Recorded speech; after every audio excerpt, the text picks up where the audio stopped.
وصف ایسی ہے جو لوگوں کے اندر موجود ہو. جس قوم کے اندر ظلم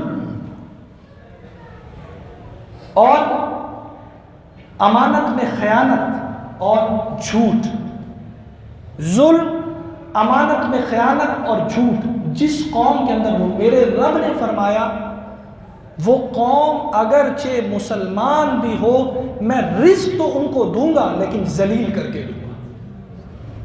اور جس قوم کے اندر انصاف، سچائی اور امانت داری ہو، وہ قوم اگرچہ کافر بھی ہو میں ان کو رزق دوں گا اور عزت کے ساتھ رزق دوں گا. یہ معیار آپ اور میں خود اپنے آپ میں یہ دیکھ لیں کہ کیا آج میری قوم اس معیار پر پورا اتر رہی ہے. اب اس حدیث کے حوالے سے جس معیار پر ہم ہمارے اخلاقی اقدار اس وقت ہیں وہی معیار ہے ہماری قوم کا. اس میں تو زیادہ ہمیں سوچنے کی ضرورت ہی نہیں. تو کسی دوسرے کو قصوروار ٹھہرانے سے پہلے اپنے قصور اور اپنے گریبان کو جھانکنا یہ زیادہ ضروری ہے. ہم کسی دوسرے کو قصوروار اس وقت کہیں گے جس وقت ہم اپنے معاشرتی حقوق پورے کر رہے ہوں اور دوسرا کوئی پورا نہ کر رہا. ہم کہتے ہیں معاشرے میں کرپشن ہے، حکومتوں کے اندر کرپشن ہے. ہم کیوں آنکھیں بند کر لیتے ہیں کبوتر کی طرح؟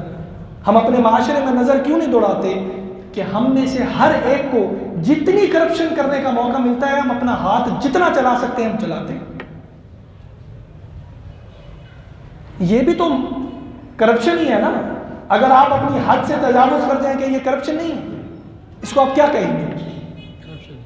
اگر ہم اپنے دکان کے اندر بیٹھ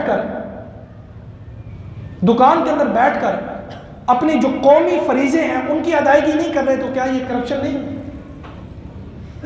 تو ہر ایک اپنے حصے کی کرپشن پورے طریقے سے کر رہا ہے اور بس فرق صرف اتنا ہے کہ قصوروار ہم دوسرے کو ٹھہرا رہے ہیں اس لیے کہ ہم نے ان کو ووٹ دیے تھے.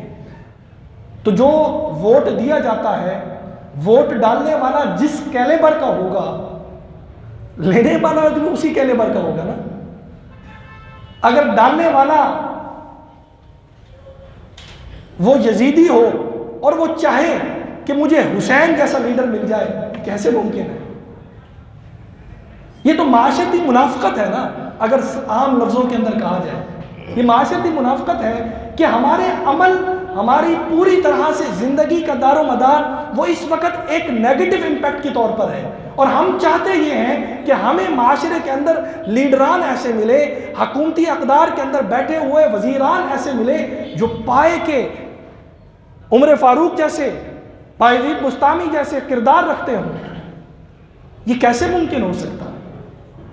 تو سامعین مکرم، اگر ہم اپنے معاشرے کو ایک جنت والا معاشرہ دیکھنا چاہتے ہیں، سکون والا معاشرہ دیکھنا چاہتے ہیں، تو اس کے لیے ضروری یہ ہے کہ سب سے پہلے آغاز اپنے آپ سے کرنا ہوگا.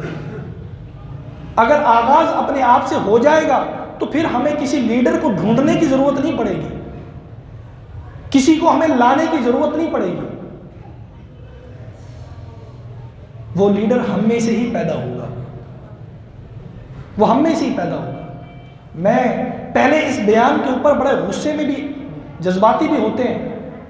وہ جب قوم کے وزیر اعظم نے کہا تھا کہ اگر میں ان لوگوں کو نہ لے کر آؤں تو کن کو لے کر آؤں؟ آسمان سے فرشتے لے کر آؤں. بات تو ٹھیک ہے، باقی جو بھی اختلاف ہیں یہ بات تو ٹھیک ہے کہ قوم کے اندر میں سے قوم کے لیڈر چنے جائیں گے نا. باہر سے تو کوئی نہیں لائے گا کہ ہم سویڈن سے لے کر آئیں، ہم فرانس سے لے کر آئیں، ہم ان ممالک سے لے کر آئیں جو ترقی یافتہ ہے. لیکن یہاں یہ بات بھی ہمیں یاد رکھنے کی ضرورت ہے کہ یہ کوئی پریشان ہونے کی بات صرف نہیں ہے کہ ہمارے معاشرے کے اندر بے راروی بہت زیادہ ہے، جھوٹ زیادہ ہے، ناانصافی زیادہ ہے، امانت میں خیانت زیادہ ہے، کرپشن زیادہ ہے، لیکن اس پر عمل کیا جا سکتا ہے. جو قومیں اس وقت جن کو ترقی یافتہ کہا جا رہا ہے، آج سے 100 سال پہلے وہ ایک دوسرے سے لڑ جھگڑ رہے تھے، ایک دوسرے کو مار رہے تھے، انتہائی اخلاقی پستی کے اندر تھے، لیکن پھر انہوں نے اپنی غلطیوں سے سیکھا.